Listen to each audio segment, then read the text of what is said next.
ایک ایسا بدفعلی ایجاد کرنے والا قوم جس سے عرش خدا لرز جاتا ہے۔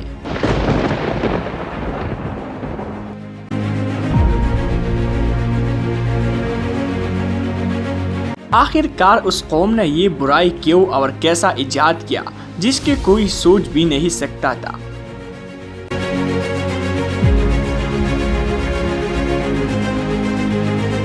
لوط علیہ السلام کی طرف سے وعظ و نصیحت پر عمل نہ کرنے کے بعد اللہ تعالیٰ نے اس پر کون سا عذاب نازل کیا اور ان کا انجام کیا ہوا۔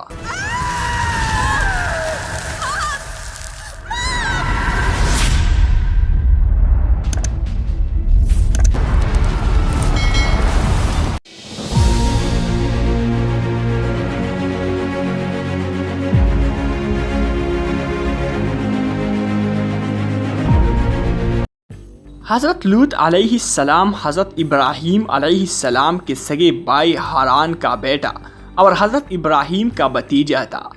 حضرت لوط کی پیدائش کے کچھ عرصے بعد ان کے والد ہاران کا انتقال ہوا۔ ان کے والد کے انتقال کے بعد ان کی پرورش کا سارا ذمہ حضرت ابراہیم کے کندھوں پر آیا اور حضرت ابراہیم علیہ السلام نے ان کی اچھی پرورش اور تربیت کی، اور حضرت لوط علیہ السلام کا بچپن حضرت ابراہیم علیہ السلام کی ہی زیر سایہ گزرا، اور ان کی نشوونما حضرت ابراہیم علیہ السلام کی ہی آغوش تربیت کی رہینی منت تھی۔ حضرت لوط علیہ السلام کی امت جن بستیوں میں رہتے تھے وہ بستیاں بہت آباد اور نہایت سرسبز و شاداب تھے، اور وہاں طرح طرح کی اناج اور قسم قسم کے پھل اور میوے بکثرت پیدا ہوتے تھے۔ شہر کی خوشحالی کی وجہ سے اکثر جا بجا کے لوگ مہمان بن کر ان کی آبادیوں میں آیا کرتے تھے، اور شہر کے لوگوں کو ان مہمانوں کی مہمان نوازی کا بار اٹھانا پڑتا تھا۔ اس لیے اس شہر کے لوگ مہمانوں کی آمد سے بہت کبیرہ خاطر اور تنگ ہو چکے تھے،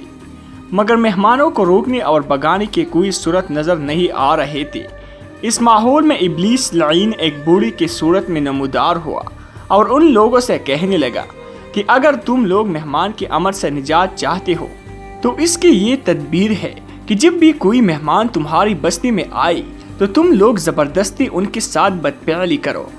چنانچہ سب سے پہلے ابلیس خود ایک خوبصورت لڑکے کی شکل میں مہمان بن کر اس بستی میں داخل ہوا اور ان لوگوں سے خوب بدفعلی کرائی۔ اس طرح یہ فعلی بد ان لوگوں نے شیطان سے سیکھا، پھر رفتہ رفتہ اس بری کام کی یہ لوگ اس قدر عادی بن گئی کہ عورتوں کو چھوڑ کر مردوں سے اپنی شہوت پورا کرنے لگے اور زیادتی کرنے لگے۔ صرف یہی نہیں بلکہ عبرانی ادب کی کتاب میں یہ بھی کہا جاتا ہے کہ قوم لوط کی یہ بھی ایک عادت تھی کہ وہ باہر سے آنے والی تاجروں اور سوداگروں کے مال کو ایک نئی اور اچھوتی انداز سے لوٹ لیا کرتے تھے۔ چنانچہ ان کا یہ طریقہ تھا کہ جب بھی کوئی سوداگر باہر سے آ کر صدوم میں مقیم ہوتا تو اس کے مال کو دیکھنے کے بہانے سے ہر شخص تھوڑی تھوڑی چیزیں اٹھاتے اور لے کر چل دیتا، اور تاجر بیچارہ حیران و پریشان ہو کر رہ جاتا۔ اب اگر اس نے اپنے ضیاع مال کا شکوہ کیا اور رونے دھونے لگا تو ان لٹوروں میں سے ایک آتا اور لوٹی ہوئی دو ایک چیز دکھلا کر کہنے لگتا کہ بھائی میں تو یہ لے گیا تھا اور تمہاری یہ چیز موجود ہے، اور رنجیدہ آواز میں کہتا کہ میں اس کو لے کر کیا کروں گا، جہاں میرا سارا مال لٹ گیا وہاں یہ بھی صحیح، جا تو ہی اپنے پاس رکھ۔ جب یہ معاملہ ختم ہو جاتا تو اب دوسرا آتا اور وہ بھی اس طرح کوئی معمولی سی چیز دکھا کر وہی کہتا جو پہلے نے کہا تھا، اور سوداگر رنج و غم اور غصہ میں اس سے بھی پہلی بات لٹا کر کہہ دیتا۔ اسی طرح سب اس کا مال ہضم کر جاتے اور سوداگر کو لوٹ کسوٹ کر بھگا دیتے۔ جب یہ سب کچھ چلتا رہا تو اللہ تعالی نے حضرت لوط علیہ السلام کو نبی بنا کر ان کے راہ راست پر لانے کے لیے بھیجا۔ تو اس وقت حضرت لوط علیہ السلام نے ان کو ان کی بے حیائیوں اور خباثتوں پر ملامت کی اور شراب و طہارت کی زندگی کی رغبت دلائی، اور حسن خطابت، لطافت اور نرمی کے ساتھ جو ممکن طریقے سمجھانے کے ہو سکتے تھے ان کو سمجھایا، اور موعظت و نصیحت کی، اور گزشتہ اقوام کی بدعمالیوں کے نتائج و ثمرات بتا کر عبرت دلائی، مگر ان بدبختوں پر مطلق اثر نہ پڑا، بلکہ اس کا یہ الٹا اثر ہوا کہ کہنے لگے کہ اگر ہم ناپاک اور بے حیا ہے اور وہ بڑی پاک باز ہے تو ان کا ہماری بستی سے کیا واسطہ، ان کو یہاں سے نکالو۔ حضرت لوط علیہ السلام نے پھر ایک مرتبہ بڑی محفل میں ان کو نصیحت کی اور فرمایا، تم کو اتنا بھی احساس نہیں رہا ہے کہ یہ سمجھ سکو کہ مردوں کے ساتھ بے حیائی کا تعلق، لوٹ مار اور اسی قسم کی بد اخلاقیاں بہت بری اعمال ہے۔ تم یہ سب کچھ کرتے ہو اور بڑی محفلوں اور مجلسوں میں کرتے ہو، اور شرمندہ ہونے کے بجائے بعد میں ان کا ذکر اس طرح سناتے ہو کہ گویا یہ کارنامہ ہے جو تم نے انجام دیے ہے۔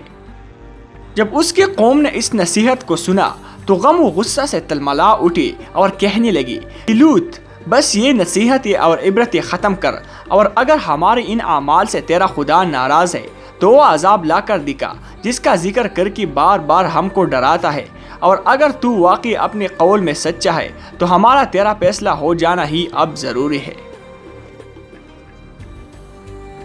آخر عذاب الہی کا وقت آ پہنچا۔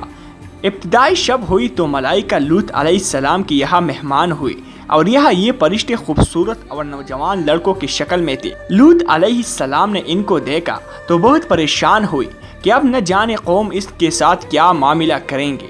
ابھی وہ اسی پریشانی میں تھے کہ قوم کو خبر ہو گئی، اور وہ لوط علیہ السلام کے مکان پر چڑھ گئی اور مطالبہ کرنے لگی، ان کو ہماری حوالہ کر دو۔ لوط علیہ السلام نے انہیں بہت سمجھایا لیکن وہ نہ مانی، تو انہوں نے سخت پریشانی میں کہا کہ کاش میں کسی مضبوط سہارے کی حمایت حاصل کر سکتا۔ فرشتوں نے ان کو پریشان دیکھ کر کہا کہ آپ گھبرائیں نہیں، ہم انسان نہیں ہیں بلکہ اللہ کی طرف سے بھیجے ہوئے فرشتے ہیں، اور ان کے عذاب کے لیے نازل ہوئی ہے۔ آپ راتوں رات اپنے خاندان سمیت یہاں سے نکل جائیے۔ تو فرشتوں کے پیغام کے بعد لوط علیہ السلام اپنے خاندان سمیت بستے سے نکل کر سدوم سے رخصت ہو گئی، اور ان کی بیوی نے ان کو رفاقت سے انکار کر دیا اور یہی رہ گئی۔ جب رات کا آخری پہر ہوا تو عذاب شروع ہو گیا۔ سب سے پہلے ایک سخت ہیبتناک چیخ نے ان کو تہ و بالا کر دیا، پھر ان کی آبادی کے اوپر اٹھا کر زمین کی طرف الٹ دیا گیا، اور پھر اوپر سے پتھروں کی بارش نے ان کا نام و نشان مٹا دیا، اور گزشتہ قوموں کی طرح یہ بھی اپنی سرکشی کی وجہ سے انجام کو پہنچے۔